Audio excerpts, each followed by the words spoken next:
Hello, everyone. Welcome back to my podcast, Life with a Purpose. This is episode 9. Wow.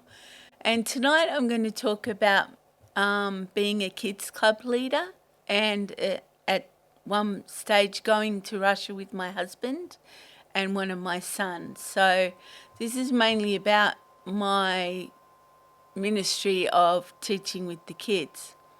So, first of all, when I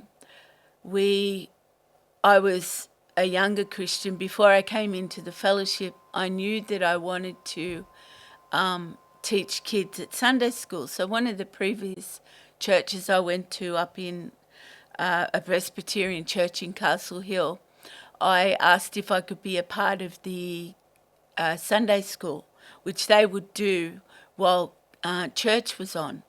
But then I moved on to another fellowship, the fellowship that I started with at Chetwynd Place, and we were involved in the garage but people started coming in. The Lord started bringing in more and more people that wanted to know the Lord and who needed to get healing, and some families started coming in as well. So we grew bigger and bigger and bigger, and then it was decided that we would go out and find a building because we were getting too big for the garage. And also the pastor's house was being overrun with a lot of people. So we thought it'd be best to leave the pastors to have their house and their space, and we would go out and look for a property. And we found our property, our first church in Palmer Street, North Parramatta. And it was decided that the kids needed their own space in the church. So we decided to run a kids club for the kids. And the idea was, rather than having Sunday school on while church was on, we would have kids club beforehand, and then the kids would come into church and join in with our praise and worship and with the service, because our pastors felt that it was important for the children to be a part of growing up in the church and knowing what church is all about. Because sometimes that can be lost when we take the kids into Sunday school and they don't get to see how the adults do church.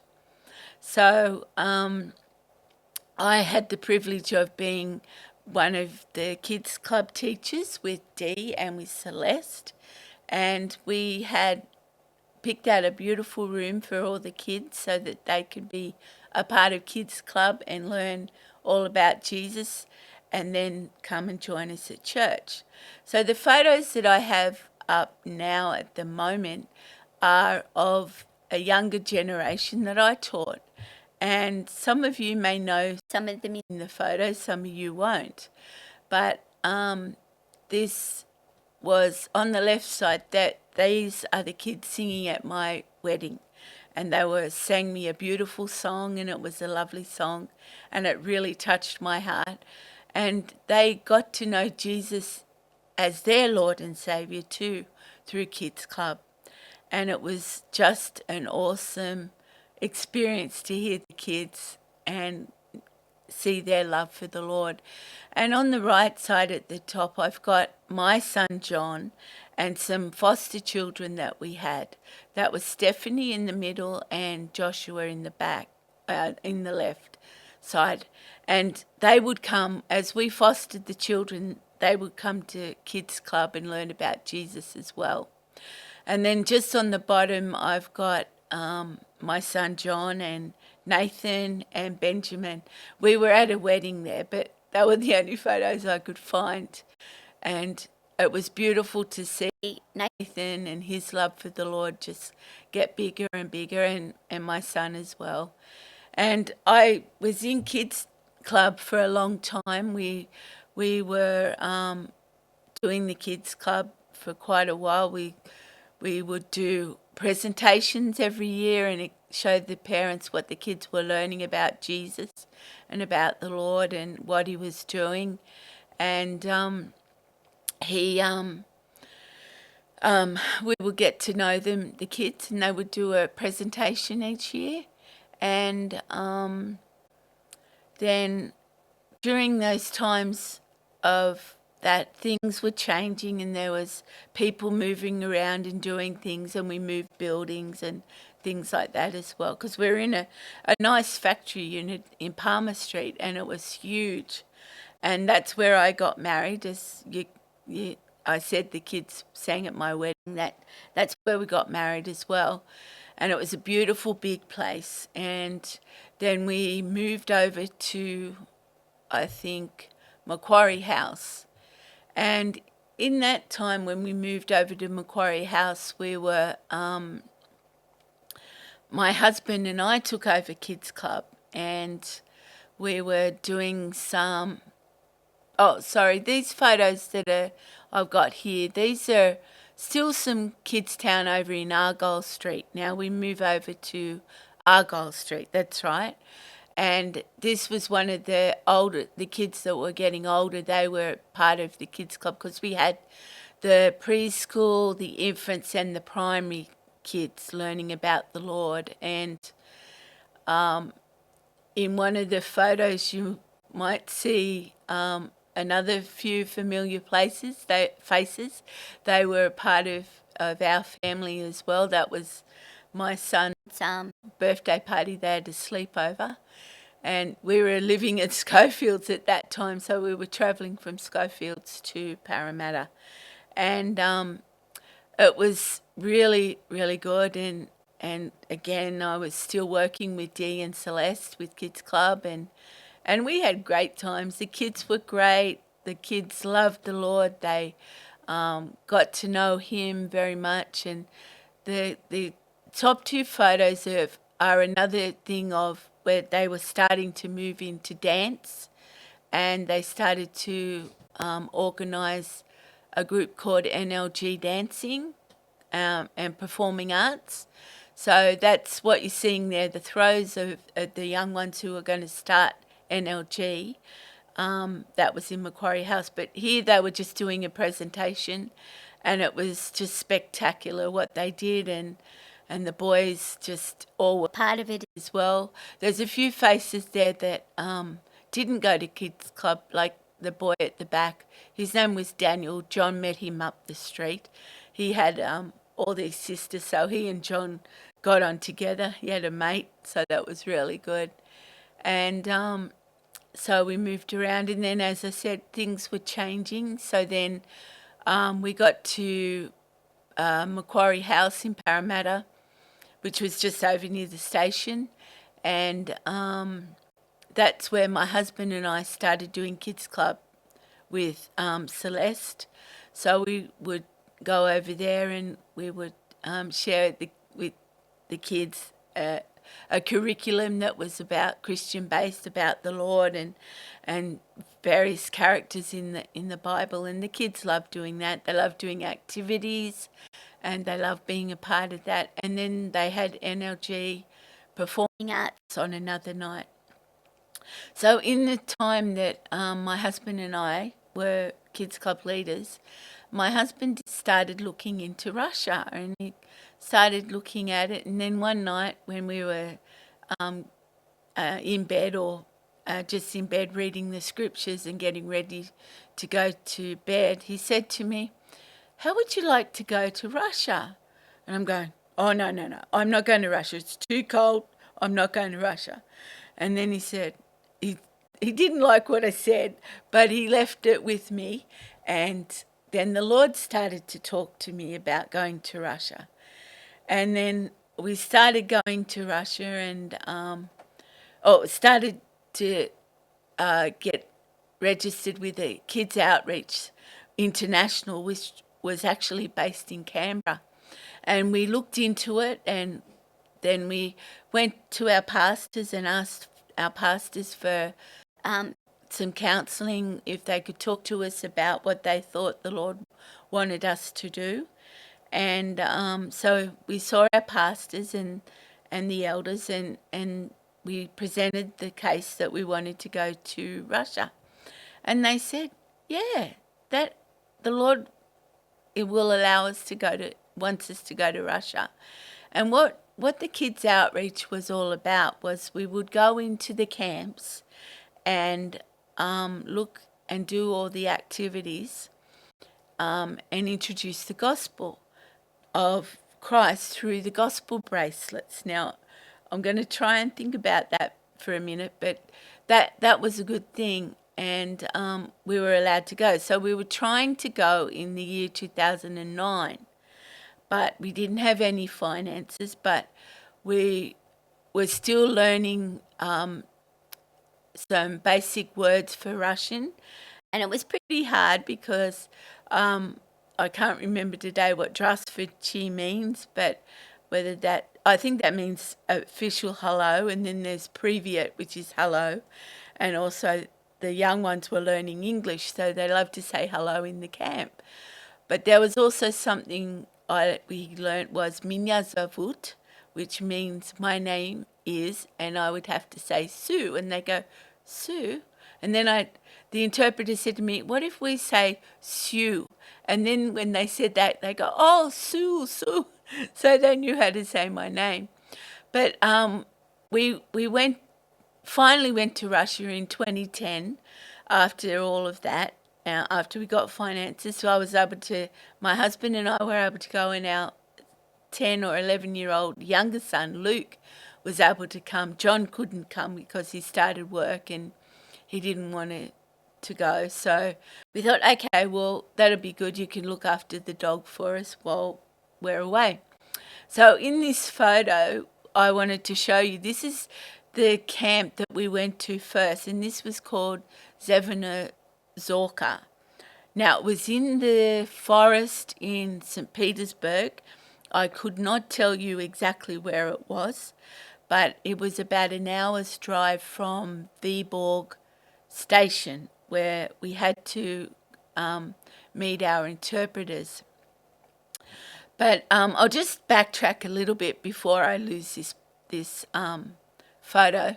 But what the idea was, when we'd go over there, we'd fly to Finland and spend the night there and have a good breakfast in the morning, and then we'd catch the train that would go across the border, and we'd have to stop at a very spot for the border security customs, and they would come in and check our papers. So we'd go first through Finnish customs, and they would go through the train and check everyone's passports and tickets and things like that. And then they would leave the train, and then we would have to wait, and then the Russian custom officers would come in. And the difference between the Finnish custom officers being nice and happy and light to the Russian ones was very different. They were very stern, and they really looked you over and made sure you were who you were, and we had to fill out these visa cards, and it was so nerve-wracking. I've never been scared like that for a while, and as I had been there, but after that it was all good, and I think through the years they softened to us, and they started smiling, the Russian ones, but they were quite stern in the beginning. But so then we'd go through customs, then we go to Viborg and get off the train there and walk down and go through the station. And of course, the station was quite an old station, so it wasn't quite renovated until by the time our last year of Russia, because we went from 2010 to 2015 for 2 weeks every year around about July, August, or June, July, August, depending who was available. So we travel by a minibus to this camp, Zevna Zorka, and this is just a photo of all of us that were there. Now, you can see Wayne and I in the back, we were the taller ones, and Luke had the hat on there. And on the left was Anna, and then you had Marsha, and Marsha at the back next to Wayne, and then Katie next to Luke. And then Zhenya was our interpreter, and then we had Maureen, who was the leader of the group of our group, and then you had Olga and Julia. They were interpreters too, and then the big guy on the end was Arnie. We called him Arnie.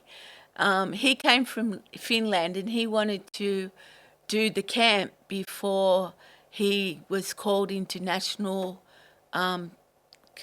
conscription, because all boys about 18 had to do 2 years of national service. So Arnie decided to come over, which was good because then he and Luke got on really well together and we could trust them, because Arnie was a Christian, and I think all the three, Yulia and Zhenya, were Christians, but Olga was actually a Christian but more a Muslim, but she knew the Lord. I don't know exactly her story. We only had her that 1 year, but the interpreters were lovely. But this camp was really, really nice because we all had this beautiful dorm and we had our own bathroom and toilet. And that is a rarity because usually you'd have to share it with the kids or with the staff there. But this one, we had our own toilet and it was so nice. If I had to get up in the night, I could just go down the hallway instead of going through the camp to go to the toilet. So it was a great experience and we loved it so much that we wanted to come back. But we were just there to check out what it was all about. Maureen was the leader. She was from New Zealand and Anna was from New Zealand. So we were a New Zealand Australian group. And the three girls, Marsha and Katie, they thought Luke was adorable. They loved him and they loved Arnie as well. And they sort of learned a lot of English, so they were wanting to learn more English. So it was really, really good. And we've kept in touch with them over the years, and except for the last few years. But it's been good knowing and going to this camp. But the next year when we were going to the camp, we were surprised to find that we were going to another camp. And it was called Fekel Elicha, which is, I think it was Stalin's Light, I think it was called. And so the next pictures that are going to come up now is, these are going to be, I think these are pretty much all the same camp, but I couldn't tell you which year. But there was a lot of kids and they loved seeing us every year. One, because they knew they'd get a koala from us because we'd buy the koalas as a momentum for them so that they would remember us. And on the left, of course, was a group photo of all the kids. They loved us and they loved the photos. But I don't think you can see them on these photos. Didn't notice if I had them, but the gospel bracelets I was talking to you about. First of all, when we knew we were going to Russia, we decided we'd practice with the kids at Kids Club in Macquarie House with the gospel bracelets. And what it was a string or elastic type of bracelet that would put a coloured bead on to represent each phase of the gospel. And of course the first one I think we put on was the green one, which represented creation and the Lord's creating the world for us and how he loved us. And then I think the next one was the black one, which talked about sin coming in on the world and how it was all black. And then I think the red one represented Jesus coming and dying for us on the cross, shedding his blood. And then we had a white one which came and represented those who believed in Jesus and called him their Lord and Saviour, was representing them being washed white as snow. And then then we had the yellow, which was coming into the glory of the Lord. And then we had the blue one, which meant when we died, we'd go to heaven. So that's basically what we would share with the kids through interpreters, those lovely interpreters. So we would say something, but I'm sure they added to what we said about the bracelets because we didn't fully understand a lot of the Russian language. It's very beautiful language, but a very complicated language. If you know, like for me, these oldies, and so the kids all had their bracelets on, and then the photo in the middle, they were lining up. I think we were talking to them. We they were standing up because we didn't ask them to. We're told never to get them to sit on the ground because that was not a custom they did, sit on the ground.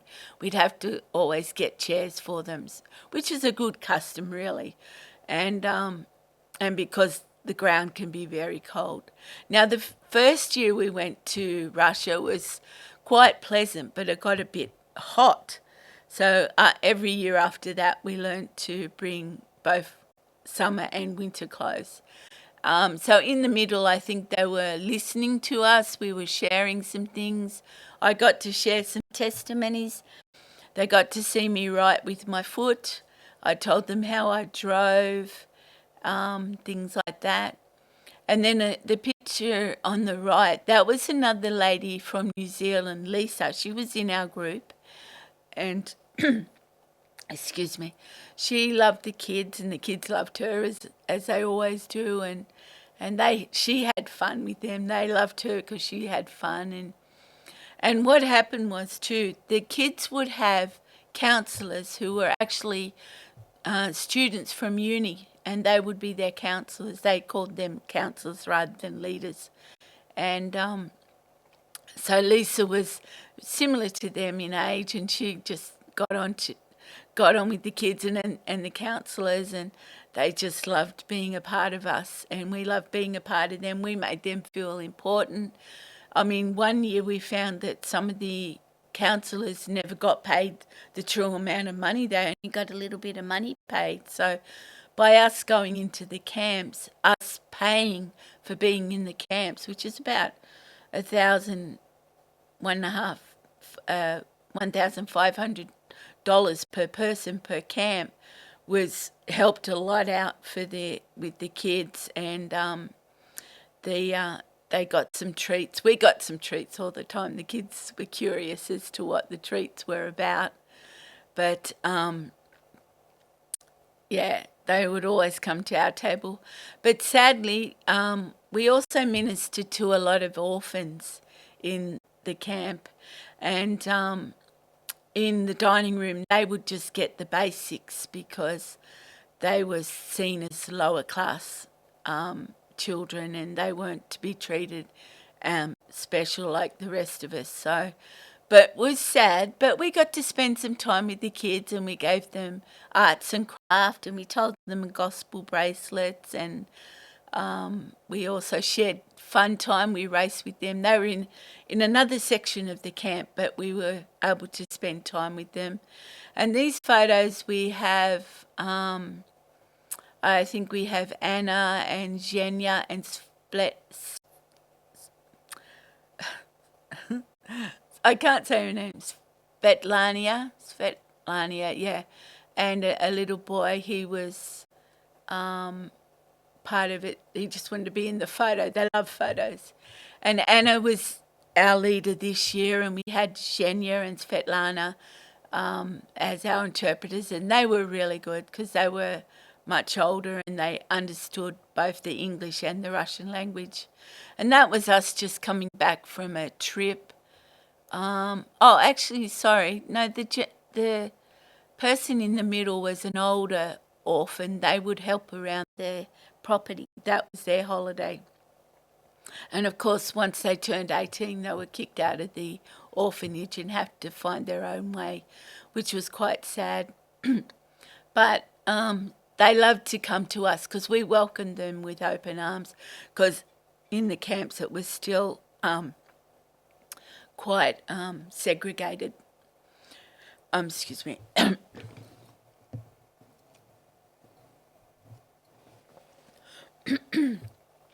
Yeah, so some of the older orphans couldn't associate with the kids their own age in the camp, which was sad, but we always made them, the others feel, everyone feel welcome.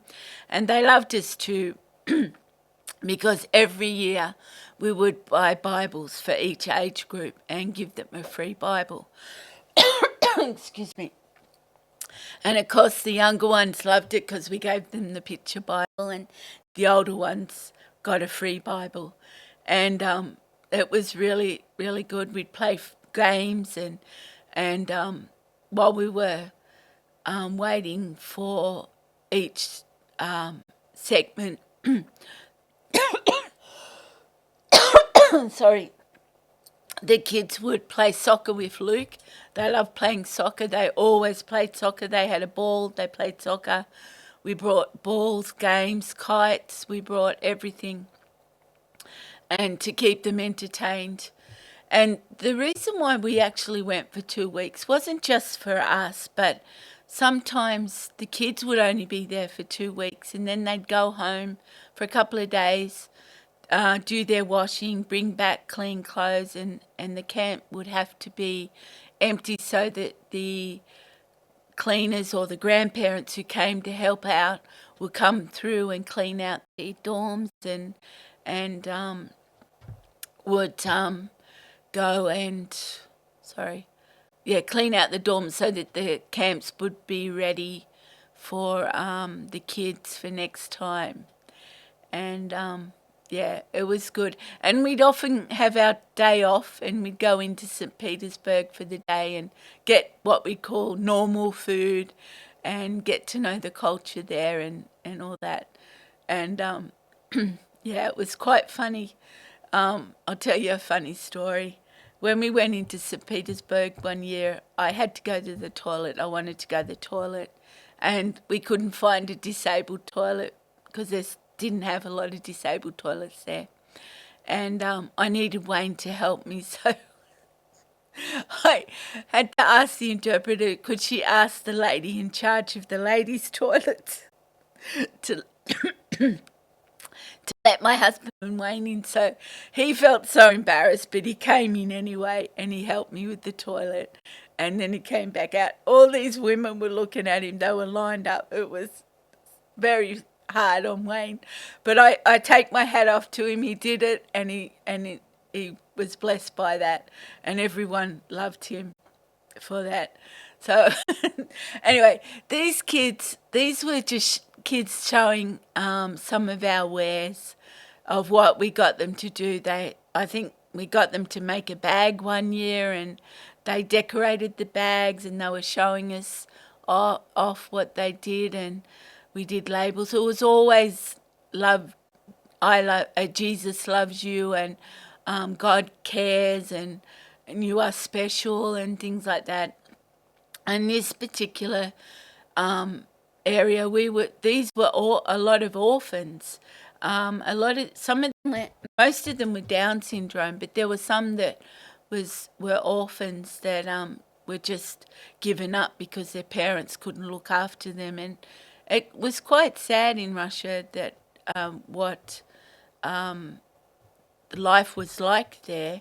And but the kids were always smiling, and they were always happy, and always wanting their attention. And one year we had a lovely lady, Margaret, came over, and she loves doing craft with the kids, and she actually taught the kids how to play marbles, and that was a really good thing that the boys loved particular, but the girls too. And the picture down on your right, down on the bottom, that was Linda. She was another lovely lady from Australia who came. She's actually originally from London, moved to Australia, and then eventually went back to England. So, but the kids just loved the attention, and it was good because we made it about them, and because all the time the younger counsellors couldn't always handle it. But also something I forgot to mention was in the Russian camps in summer, they have a nap time between 2 and 4 every afternoon. So the kids are supposed to be in their dorms and asleep. So it sort of gave people a chance to rest, and also we had a chance. Well, that was a good time for us. We would be able to go to the what I would say the communal showers, where you take all the boys in together and they would shower, and then they would go out, and then you take the girls in and they would shower. Well, in our case, I had to have Wayne to help me shower. So Wayne and I would go in and Luke would go in, but he wouldn't have a shower with us. He would go in another section and have a shower by himself, and Wayne and I would be together in another section. So even though we were in the same shower room, there was different areas. So Luke had a shower in his area and we had a shower. But usually all the women that were in the camp would have a shower on one day during that time, and the men would have it on another day. But sadly, again, Wayne had to help it. So we could lock ourselves in, so no one could get in unless you were let in. And then when you finished, you left the door open or reasonably open so that the next people can come in. So that was a bit of a strange one, but it was hard on Wayne again. But I take my hat off to him. He was really good to help me out like that. And when they saw us come out, they go, "Oh, is that a strange Australian thing we do?" But it wasn't. It was just something we had to do because there wasn't many showers in the camps at all.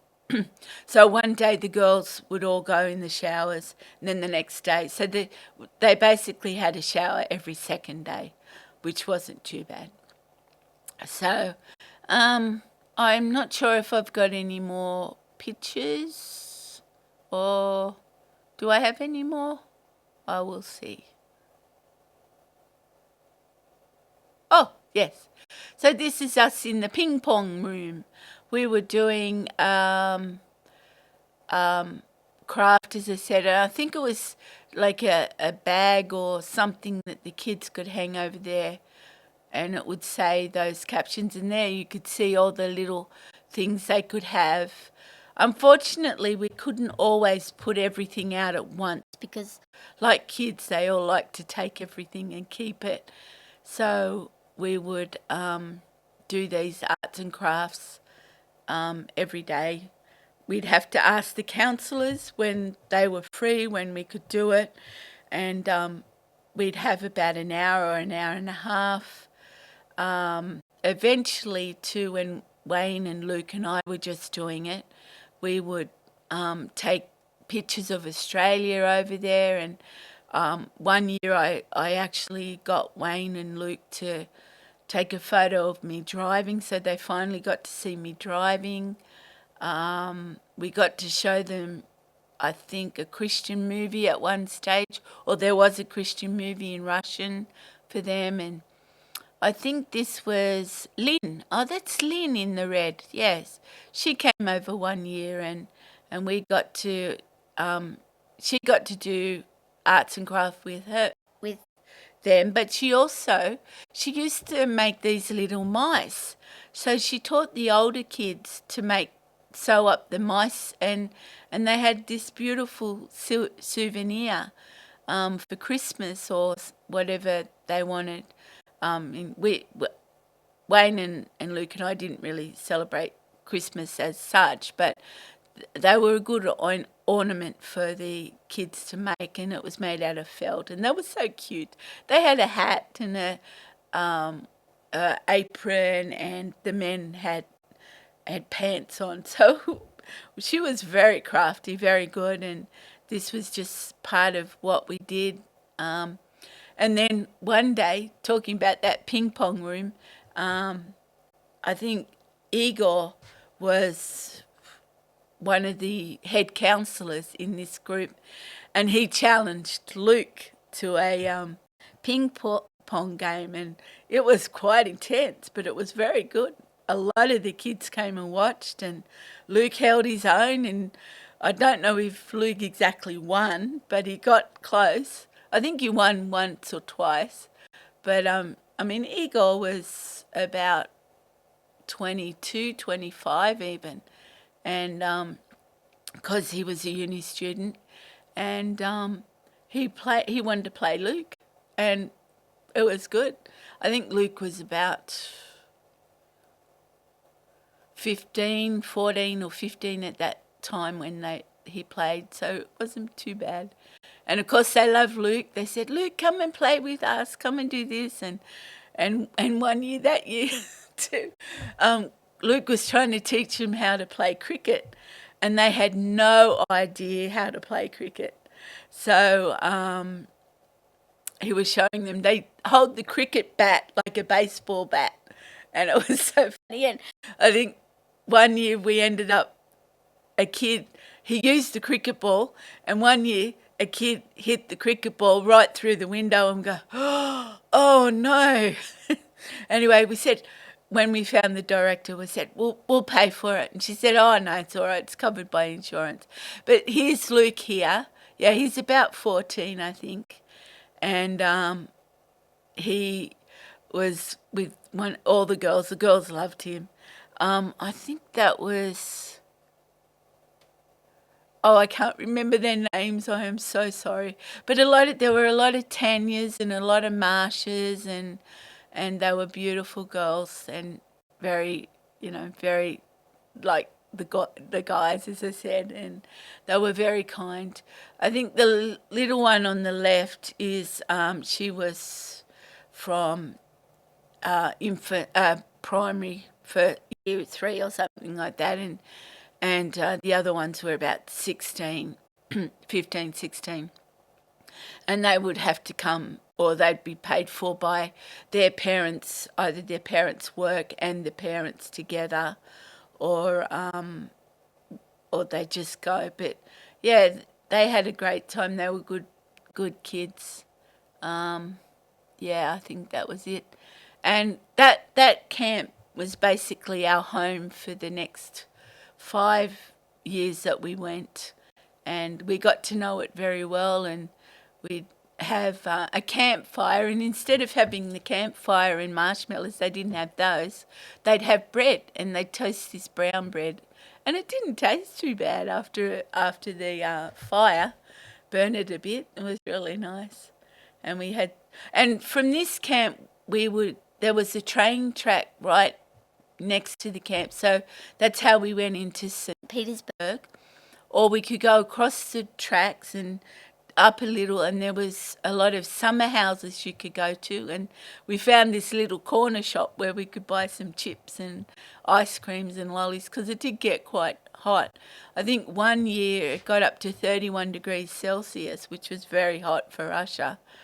And then the last year at this camp, the reason why Luke's dressed that way, it was very cold. It didn't get past 17 degrees Celsius, and it was raining a lot that year and that. But we had such a great time. It was sort of sad that we didn't come after that, but I felt that the Lord was closing the door for Russia, for us, because when we were at the camps the next year, we found that the director had explained to us that there were a lot more Muslim children coming in, and we didn't know who was a Christian or Muslim. We just gave them the Bible, and then of course after we left, the Muslim parents would come in and see the director and say to her, why are our children getting Bibles? Because we didn't know. So we had to be careful who was given the Bible. So we'd have to find out, are you a Christian? And when we said that, of course all the kids would say, yes, we're a Christian, because they just wanted to get something for free. And, it was just so funny. But we just loved that camp, and it was a beautiful camp. We got to know the kitchen staff, and the ladies in the kitchen would often spoil us and give us a treat for lunch or for dinner, and we had some good times. The first year we did go to that camp, they did have a program run by the counsellors, and they came all the way from Staropol, and it took them 12 hours on a train to get there. And it doesn't seem that far away, but when they told us, and it was incredible the trip that they had to make, but sadly they were the ones that did not get paid very much at all, if any. And it was sad because it was their school holidays, and they needed their holidays from uni, so they needed to make money so they could go back to uni. And it's just, amazing what it was like in Russia, and the things that we did there were amazing. I'll never forget them, and I pray that the kids that we did minister to will never forget us, and will never forget how we loved the Lord and how we were able to share with them about the Lord, and it was a good trip, and Luke learned a lot, and we learned a lot as well. And after the camps, we would go back to Finland, and sometimes we'd organise side trips. And I think one year we went to Paris. Another year we went to Manchester in England to visit Linda when she moved there. We went to Riga, Latvia. That was a beautiful town. Capital of Latvia. That was beautiful. You walk along cobblestones and all things like that. So we had some beautiful times. We'd also stop off at Singapore for the night on the way home to break up the long trip. But we loved going there, and Finland was beautiful. We stayed in Finland for a couple of nights afterwards as well, and then I think the last year because it was our last year, we decided to stay in St. Petersburg for 3 days and see some sights in St. Petersburg we weren't able to see in previous years. We'd always go to the Hermitage, we'd go to the Summer Palace, the Winter Palace. We'd go for a water ride. We went to, I think, Russia Day one time we were there, and then they have Navy Days and things like that, and we got to meet Nikita and her husband, Svetlana, and her husband Nikita for lunch, and yeah, it was really, really good. And Zhenya ended up getting married to an American in Redding, California, and she goes back with her husband often to Russia and does a lot of ministry over there as well. And she's full on for the Lord, and all the interpreters were and still are. So I just want to thank you for listening to me today, and I hope it gives you a bit more of an insight into my life. And I'm not sure what I'm going to do next, but I'm looking forward to where the Lord takes me. And again, if anyone needs to get in contact with me or would like to know some things personally, you're welcome to email me on sg.jerome419@gmail.com.